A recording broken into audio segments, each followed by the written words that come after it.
주택에서 불이 나 80대 남성과 70대 여성이 숨졌습니다. 경찰은 서로 다툼 끝에 고의로 불을 지른 건 아닌지 수사를 벌이고 있습니다. 김영환 지사의 대표 공약인 어르신 감사 효도비 지급이 미뤄지고 있습니다. 복지부가 현금 대신 현물을 대안으로 제시했기 때문인데 효도비 공약이 수정에 수정을 거듭하고 있습니다. 유치원의 유아교육과 어린이집의 보육 기능을 합친다는 유보 통합과 관련해 곳곳에서 우려의 목소리가 나오고 있습니다. 충북교육청도 현장의 이런 우려에 대해 뚜렷한 해결책도 없는 상황입니다. 청주시립미술관에 대한 접근성을 높이기 위해 에스컬레이터를 설치했지만 8개월이 넘도록 운행을 하지 못하고 있습니다. 당초 운영을 맡기로 한 기관이 건물 누수 등을 이유로 입주를 포기했기 때문입니다. 여러분 안녕하십니까. CJB 8시 뉴스 시작합니다. 우박 피해 보상이 가능한 농작물 재해보험에 가입했지만 한 푼도 받지 못한 농가가 억울함을 호소하고 있습니다. 보험금 산정의 기준인 착과수 조사를 하지 못했다는 게 이유인데 어찌된 일인지 안정원 기자가 취재했습니다. 지난 6월 충주 중부 지역에 돌풍과 함께 우박이 쏟아져 내렸습니다. 우박 피해가 가장 많았던 곳은 충주시 동양면. 설상가상 한 달 만에 과수 화상병까지 불어닥쳤고 농민들은 나무를 모두 매몰할 수밖에 없었습니다. 농작물 재해보험에 가입한 농가들은 우박 피해 보상을 신청했지만 30여 농가는 한 푼도 받지 못하게 됐습니다. 보험금 산정 기준인 착과수 조사, 즉 나무에 달린 과실수 조사를 화상병 발병 전에 하지 못했다는 게 이유였습니다. 저희들이 보험을 들을 때는 그런 거를 좀 보상을 받으려고 드는 건데 보험회사에서는 전혀 못 준다고 하니까 매물 확정도 안 됐는데 그거를 착과수를 안 쉬는 바람에 피해를 본 게 너무 억울하죠. 농민들을 더욱 화나게 한 것은 우박 피해 보상은 과수화상병 보상과 중복 지원이라 보상해 줄 수 없다라는 겁니다. 우리가 들은 보험하고 화상병하고는 이건 별개를 시켜야 되는데 그걸 합의를 시켜갖고 자기네들이 이 농민들한테 보상을 줄 것을 하나라도 줄이려고 한다는 게. 농민들이 보험사에 확인한 착과수 조사 기한은 피해 확인 후 최대 열흘. 화상병 나무를 매몰하기 전까지 충분한 시간이 있었지만 과거 단위농협에서 직접 피해 조사를 했던 것과 달리 최근 보험사 손해사정사가 착과수를 조사하는 체제로 바뀌면서 피해 조사가 하세월이 됐다고 말합니다. 농협에서도 하고 우선적으로 그 부분에서 하고 또 후에 이제 농가의 손해사정이 또 같이 또 하고 이러면 되는데 꼭 손해사정만 와가지고 해야 된다는 것 때문에. 이에 대해 농협손해보험은 착과수 조사는 통상 적과가 종료된 이후인 7월에 실시한다며 화상병 농지는 과수원 내 출입이 금지돼 손해액 확정을 위한 착과수 조사가 불가한 만큼 보험금 지급이 어렵다고 밝혔습니다. 우박의 화상병까지 모든 것을 잃은 농민들은 최저보상금 지급 등 제도적 보완을 호소하고 있습니다. CJB 안정은입니다. 정부가 유치원의 유아교육과 어린이집의 보육 기능을 합친다는 이른바 유보 통합 정책에 대해 곳곳에서 우려의 목소리가 나오고 있습니다. 입안 과정에서 소통 부족 논란이 벌어진 데다 유보 통합 선도교육청으로 지정된 충북교육청도 현장의 우려에 대해 뚜렷한 해결책이 없는 상황입니다. 진기웅 기자입니다. 유치원과 어린이집으로 나뉜 유아 교육과 보육 체계를 합쳐 영유아의 교육과 돌봄 격차를 없앤다는 유보 통합 정책에 현장에선 우려의 목소리가 높아지고 있습니다.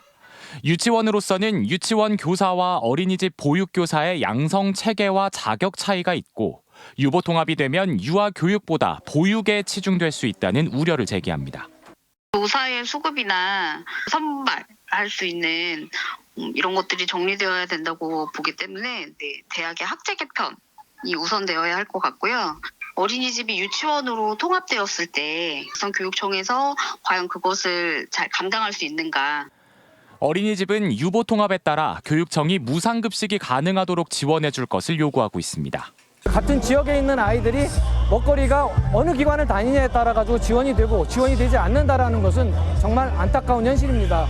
교육적 평등뿐만이 아니라 교육복지 차원에서도 면단위나 농어촌 지역 보육 서비스 보장을 위해 개인 재산을 출자해 설립된 사회복지법인 어린이집들은 셈법이 더욱 복잡합니다. 출산율의 급격한 감소와 대도시 쏠림 현상으로 경영난을 겪고 있는데 영유아 보육이라는 단일 목적으로 법인이 설립돼 폐원마저 어렵습니다. 아기가 없어요. 유보통합으로 간들 저희는 운영 못해요. 원화가 없어서.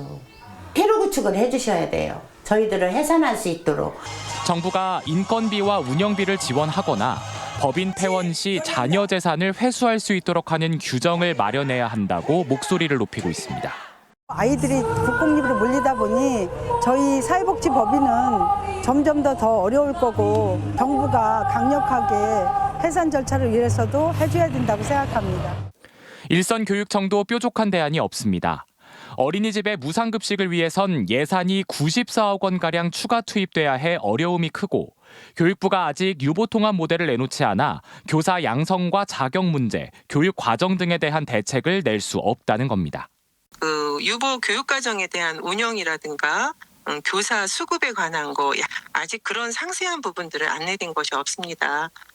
적극적으로 현장과 소통을 해서 의견을 반영할 것을 교육부에 건의를 하고 있습니다. 올해 말 정부의 구체적 유보통합 모델이 제시될 전망으로 정부가 사전에 이해 당사자들과 적극적인 소통을 해야만 혼란을 줄일 수 있습니다. CJB 진기훈입니다. 충북교육청은 개교를 1년 미룬 공립형 대안학교인 가칭 단제고의 2025년 발전적 개교를 위한 포럼을 개최했습니다. 학생과 학부모, 교직원 등을 대상으로 한 포럼에선 교수 등 전문가와 교원단체, 대안학교 교원 등의 주제 발표와 특강, 대안교육 운영 사례 발표가 진행됐습니다. 당초 단제고는 내년 3월 개교 예정이었으나 윤건영 교육감 취임 이후 교과 과정 재검토 등을 이유로 개교가 1년 연기됐습니다. 언덕에 자리 잡은 청주시립미술관에 대한 관람의 편의성을 높이겠다는 등의 취지로 청주시가 에스컬레이터를 설치했습니다. 그런데 8달이 지나도록 운행을 하지 못하는 황당한 상황이 벌어졌습니다. 당초 운영을 맡기로 한 기관이 건물 누수 등을 이유로 사실상 입주를 포기했기 때문입니다. 김세희 기자가 취재했습니다. 청주시가 시립미술관에 대한 관람객 접근성을 높이기 위해 지난해 매입한 사직동의 한 건물입니다. 41억 원을 들여 리모델링 공사와 함께 시내버스 정류장부터 미술관까지 곧바로 이어지는 에스컬레이터를 설치했습니다. 공사가 끝났기 때문에 예정대로라면 지난 2월부터 에스컬레이터를 가동해야 됐지만 지금까지 멈춰서 있습니다. 이유는 무엇일까? 청주시는 당초 이 건물에 직지 문화의 집을 입주시키고 에스컬레이터에 대한 관리 책임도 맡길 계획이었습니다. 하지만 리모델링 공사 기간이 길어졌고 건물에 물이 새면서 직지 문화의 집이 입주를 포기하는 돌발 변수가 생겼습니다. 다수가 이용하는 시설인데 층고가 엄청 낮고 그리고 지하가 완전 방수가 되지 않으면 그 면적만큼 쓸 수가 없어서 이전의 다른 방향으로 에스컬레이터를 정상 가동하려면 현재로서는 청주시가 직접 건물을 활용하는 방법밖에 없습니다. 에스컬레이터가 운영하기엔 조금 안전상 위험도 있고 그리고 성수하지 않으면 오공지대가 될 수 있는 염려가 있어서 성수할 수 있는 좀 구설을 찾고 있다. 아직 건물을 무슨 용도로 쓸지 결정이 안 됐다는 얘기로 에스컬레이터 정상 가동이 언제 이루어질지도 기약이 없는 상태입니다. 청주시가 이곳에 에스컬레이터를 설치하는 데 들인 예산은 2억 원이나 됩니다. CJB 김세희입니다. 출산 육아수당과 함께 김영환 지사의 대표 현금복지 공약인 어르신 감사효도비 지급이 차일피일 미뤄지고 있는데요. 최근 복지부가 충청북도에 현금 대신 현물을 지급하는 대안을 제시했습니다. 복지부의 공식 제안은 아니라는데 축소에 수정을 거듭하고 있습니다. 조용관 기자입니다. 지난주 복지부를 찾은 충청북도는 관계자로부터 이런 말을 들었습니다. 어르신 감사효도비 지급과 관련해 현금 대신 현물을 지급하는 건 어떻겠냐는 겁니다. 국무총리가 위원장으로 있는 사회보장위원회가 최근 보편적 현금성 복지는 줄이고 대신 서비스 복지를 강화하는 쪽으로 사회보장제도 사전 협의에 기본 방향을 정한 게 영향을 미친 것으로 보입니다. 정부 정책 자체가 기조 자체가 그런 방향으로 지금 그 현금성 복지를 지향하는 방향으로 가고 있기 때문에 그런 면이 없지 않아 있는 것 같습니다. 김영한 지사가 공약한 어르신 감사 효도비는 수정의 수정을 거듭하고 있습니다. 김 지사는 당초 65세 이상에게 해마다 30만 원을 주기로 공약했지만 시군의 재정 부담과 복지부와의 협의 과정에서 80세 이상에게 30만 원을 한 차례 지급하는 선까지 축소됐습니다. 여기에 이번에는 현금이 아닌 현물을 주는 대안까지 제시됐습니다. 우리만 좀 협의될 사항은 아닌 것 같고 또 시군 의견도 한번 들어봐야 되고 또 과연 현물하고 현금하고 이제 주는 거를 비교했을 때 어떤 게 타당한지. 이번 제안은 복지부의 공식적인 입장은 아닙니다. 지난 6월 충청북도는 복지부의 요구에 따라 어르신 감사 효도비를 생애 한 차례 지급하는 보완서를 제출했지만 복지부는 넉 달이 넘도록 답을 주지 않고 있습니다. CJB 조용광입니다. 어제 저녁 청주의 한 다세대 주택에서 불이 나 남녀노인 2명이 숨졌습니다. 경찰은 숨진 노인 가운데 누군가 다툼 끝에 고의로 불을 지른 것은 아닌지 수사를 벌이고 있습니다. 박원 기자입니다. 집안 전체가 새까맣게 변했습니다. 천장 벽지는 너덜너덜하고 식기류는 형태를 알아볼 수 없을 정도로 탔습니다. 어제 저녁 9시 50분쯤 청주시 수곡동의 한 다세대 주택 1층에서 불이 났습니다. 이 화재로 내부에 있던 80대 남성과 70대 여성이 병원으로 옮겨졌지만 끝내 숨졌습니다. 주변에 연기가 많이 자욱했었고 냄새도 매캐했었고 그래서 이제 그리고 바깥쪽으로 화재 경보 소리가 계속 들려서 신고를 받고 출동한 소방당국은 소방대원 40여 명과 장비 10여 대를 투입해 10분 만에 불을 껐습니다. 같은 건물 2층과 3층에 가족과 이웃이 있었지만 단순히 연기만 흡입하고 크게 다치진 않은 것으로 알려졌습니다. 경찰은 숨진 남성과 여성이 교제하는 사이였는데 종종 다툼이 있었다는 증언을 토대로 수사를 벌이고 있습니다. 또 식탁 밑에서 휘발유통이 있던 것을 발견해 방화 가능성도 염두에 두고 있습니다.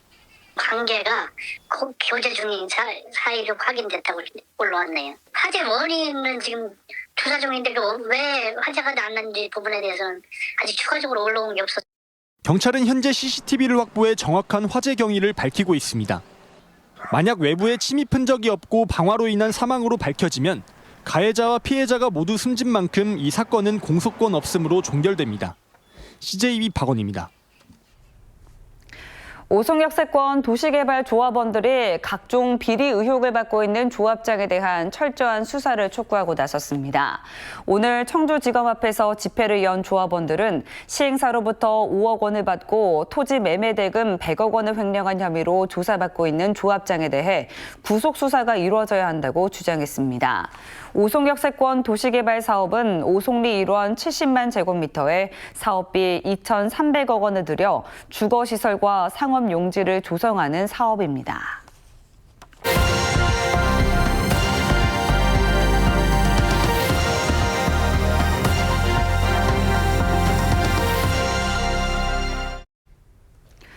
부산이 최근 세계적인 관광지로 급부상하고 있습니다. 올 들어 외국인 관광객만 4배 넘게 늘어나면서 내년 전망도 더 밝아지고 있습니다. 표준규 기자가 보도합니다. 불꽃축제부터 BTS 공연까지 엑스포 유치를 위해 달리는 부산은 올해 내내 다양한 볼거리가 풍부했습니다. 해운대 등 유명 관광지에 발길이 쏠리면서 온라인 여행 플랫폼 트립닷컴이 부산을 글로벌 탑2 도시로 선정했습니다. 아시아 1위, 세계 2위 규모인 트립닷컴에서 오스트리아 비엔나와 함께 최고의 여행지로 부산이 선정된 것입니다. 부산은 이 외에도 국내외 다양한 관광지, 여행지 조사에서 잇따라 좋은 성적을 거두면서 상승세를 이어가고 있습니다. 이런 노력 덕택에 부산 관광객은 올 들어 지난해보다 4배 이상 늘었는데 전국 증가율보다 확연히 높습니다. 항공 노선이 는 데다 중국 단체 관광객을 노린 현지 마케팅과 프로모션도 효과를 거둔 것으로 분석됩니다. 여기에 영도 등 원도심을 중심으로 부산이라는 브랜드를 믿고 온 개인 관광객들도 눈에 띄게 늘고 있습니다. 패키지 관광객 분들도 있기는 한데 개인 관광객 분들이 굉장히 많은 것 같고 또 특히 이제 커피 종사자이시거나 커피에 되게 관심이 많으신 분들도 많이 찾아주시는 것 같아요. 부산시는 이런 흐름을 내년까지 계속 이어간다는 계획입니다.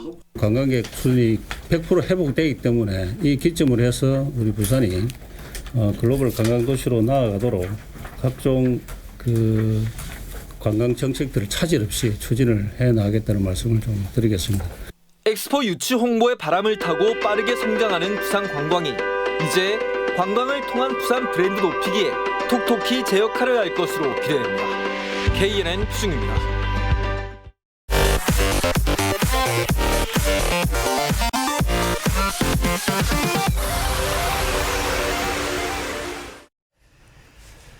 음성군이 럼피스킨병 확산을 막기 위해 오는 27일까지 소 3천여 마리에 대한 백신 접종을 실시합니다. 접종 대상은 지난 22일 도내 첫 럼피스킨병이 발생한 원남면 한우 농가 10km 방역대 내 소 3,404마리로 방역 대책 상황실도 심각 단계로 조정해 24시간 신속 대응 체제에 돌입했습니다.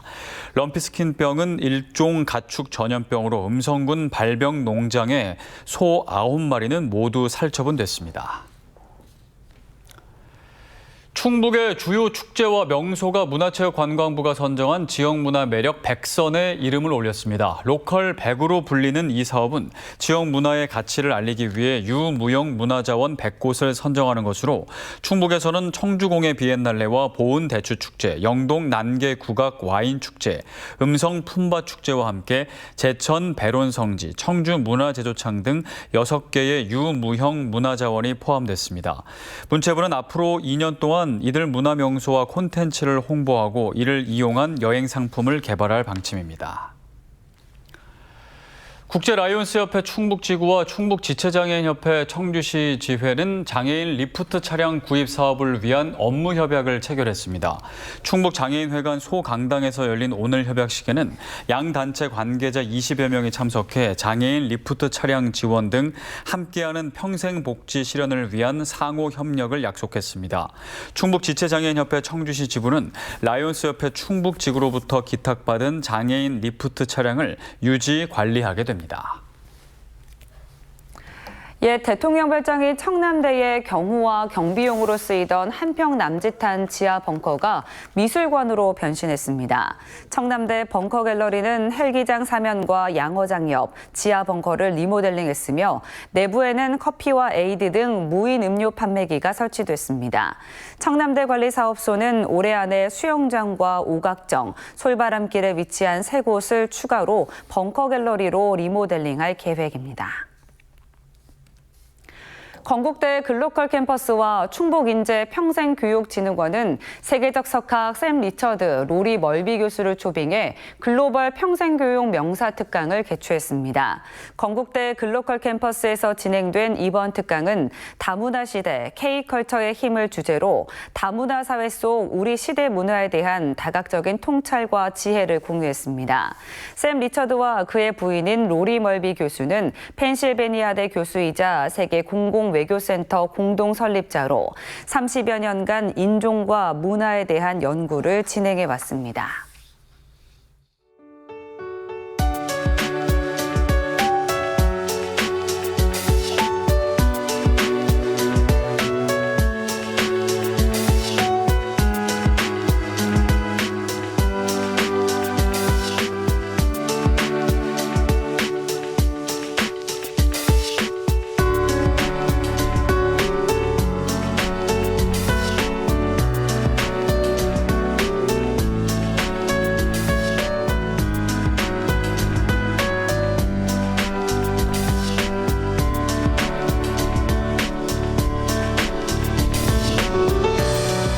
바이러스성 질병인 럼피스킨병이 확산하면서 충북을 비롯해 전국이 현재 비상입니다.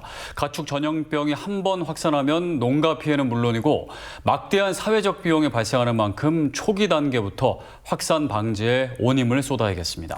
이상으로 CJB 8시 뉴스를 마칩니다. 시청해주신 여러분 고맙습니다.